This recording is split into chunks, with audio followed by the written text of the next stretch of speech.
Ça va ? Comment tu te sens ? Depuis plusieurs semaines, nos corps, avec nos cœurs, nos esprits et tout le reste, sont, pour la plupart d'entre nous, confinés.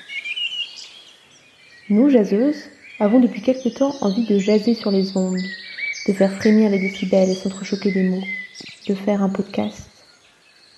Nous avions aussi le désir, avant que la pandémie nous sépare, de développer un atelier corps qui serait un moyen de mieux incarner nos recherches par des interventions mettant nos corps en action et au cœur de nos réflexions, allant de la création de son propre sextoy à des cours de boxe, d'auto-examen médical ou de communication en milieu autogéré.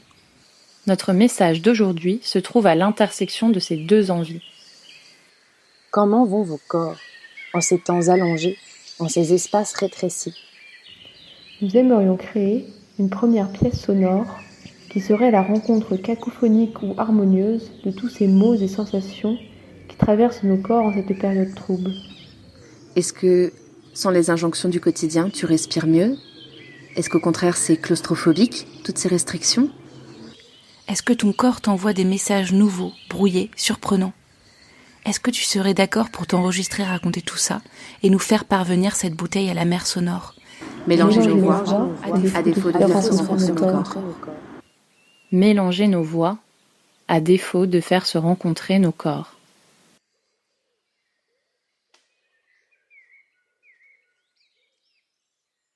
Bonjour, donc je me permets de vous envoyer ce petit message par rapport à la demande que vous avez faite sur votre site. Je suis blanche, je ne suis ni grosse ni maigre, ni belle ni moche, ni grande ni petite. Je suis une femme cisgenre, blanche, de 26 ans. Je suis confinée dans mon studio de 17 mètres carrés à Paris. Mon copain est confiné avec moi, parce qu'on s'est dit qu'on serait mieux à deux dans un petit espace que séparés chacun dans son petit appartement. Bonjour, je m'appelle Julia, j'ai 28 ans et je suis confinée seule dans une maison avec jardin. En réalité, je cohabite avec 6 poissons rouges, une chatte et plein d'autres êtres vivants, donc je souffre pas de solitude. J'ai 57 ans, j'habite à la campagne, au milieu des fleurs. Je suis très bien, j'ai une grande maison, un grand jardin. C'est vraiment le bonheur. Je suis confinée avec 2 autres personnes, mon mari et ma fille de 26 ans. On m'a proposé d'aller travailler dans un EHPAD. Je suis infirmière de métier, mais je suis aide-soignante également, puisque ça fait partie de mon cursus. Cet EHPAD, à cause de la crise sanitaire, ils se sont retrouvés avec un manque de professionnels. J'ai fait ça pendant à peu près 2 semaines. Je m'appelle Clara, je vis à Berlin depuis 6 mois. Berlin, c'est un des États allemands qui n'a jamais été confiné. Nous pouvons sortir pour marcher, faire du vélo, faire nos courses, sans tellement de restrictions. Les magasins, cafés, bars, ciné sont évidemment tous fermés. C'est donc un peu comme traverser un long dimanche sans fin. Mais je me considère très chanceuse de vivre dans ce pays où le confinement s'appelle mesure de distanciation sociale et où je peux quand même voir mes amis un par un et sortir prendre le soleil tous les jours. Je suis au bord du lac. Peu de différence, pas d'avant. Je suis au bord du lac qui change peu, au mieux quelques vagues, au pire une lame glaciale. Je suis au bord du lac, lisse comme un miroir. Ce n'est pas ma voix, car tout ce qui suit, j'ai envie de le garder pour moi durant encore quelques semaines. Déjà, c'est très dur, en fait. C'est très dur de parler de soi et de son corps. C'est quelque chose que j'adore faire, mais là, je trouve ça dur de le faire en n'ayant aucun autre corps, justement, pour recevoir les mots. Au final, si, il va y avoir d'autres corps pour les recevoir, mais là, dans l'instant présent, je me retrouve juste moi toute seule dans ma toute petite pièce à parler devant un microphone. Au moment de me lancer, je réalise la difficulté de parler spécifiquement de mon corps pendant le confinement.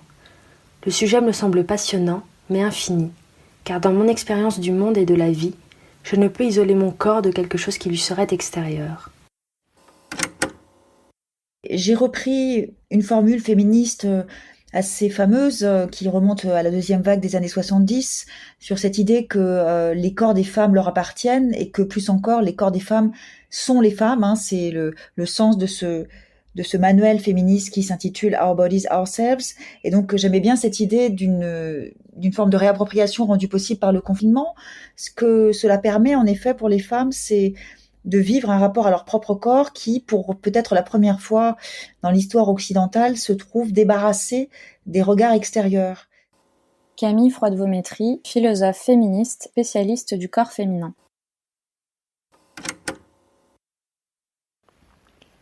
J'ai un peu retardé l'écriture de ce texte. Par timidité d'abord, parce que ce n'est pas facile de se livrer ainsi à un micro. On se sent un peu bête à enregistrer sa voix, seule dans sa chambre, surtout lorsqu'on parle de choses intimes. Et puis parce que je me suis dit que je n'avais rien à dire d'intéressant sur mon rapport à mon corps pendant le confinement, alors même que je trouve la question passionnante. Je suis un corps, à chaque instant et dans tout ce que je fais. Je ne suis qu'un corps. Je suis un corps qui pense, qui rêve et qui désire, qui mange et qui dort, qui danse et qui tombe, qui souffre et qui jouit. Et notre corps, c'est notre maison dans ce monde qui peut, subitement, rapetisser. Un corps nu au vent. Plus la chambre devenait petite, plus mon corps devenait gros. Et mon corps sous le soleil, mon corps qui se réchauffe. Il n'y a que mon corps indifférent, électrisé par l'eau, réchauffé par le soleil. Mon corps sans attente. Comment va mon corps ? Il va bien. Ou pas. C'est difficile à dire. Rien ne s'est passé comme prévu et tout s'est passé trop vite. Puisqu'il faut donner la parole à son corps, voici ce que dit le mien. C'est une vraie parenthèse de bonheur pour moi, ce confinement-là. Je sais pas si ça dure, je pétais un câble d'une certaine manière. Et en fait, on s'est rendu compte qu'on était un peu comme des plantes à vouloir se tourner vers la lumière le plus possible. Une faim, quoi. Une faim de contact physique, une faim de tendresse, une faim de toucher à quelqu'un, une autre peau que la mienne. Le désir tout simple de sentir un corps contre le mien, d'être prise dans les bras. Un désir impérieux de caresse, de tendresse, de chaleur. Avant. Avant. Avant. Avant. Après. Enfermement. Enfermement. Après. Libre. Libre. Angoisse. Angoisse. Angoisse. Travail. Culpabilité. Injonction. Peur. Peur. Chips. Gaufres au miel. Smoothie à la myrtille. Cœur. Esprit. Ma peau. Tête. Ralentir. Respirer. Soleil. Écouter. Nos corps qui jasent. C'est comme si, en fait, pendant le confinement, c'était un cours de yoga permanent. Nos corps portent la marque des douleurs et des joies que nous avons vécues, des luttes que nous avons menées. À livre ouvert, les corps parlent d'oppression et de révolte. Le corps se trouve sur notre route dès qu'il est question de changement social ou individuel. C'est un sphinx à interroger, un objet à modifier. Par-delà les frontières du corps, Sylvia Federici. Rendez-vous le 4 juin pour les premiers épisodes de Nos corps qui jasent.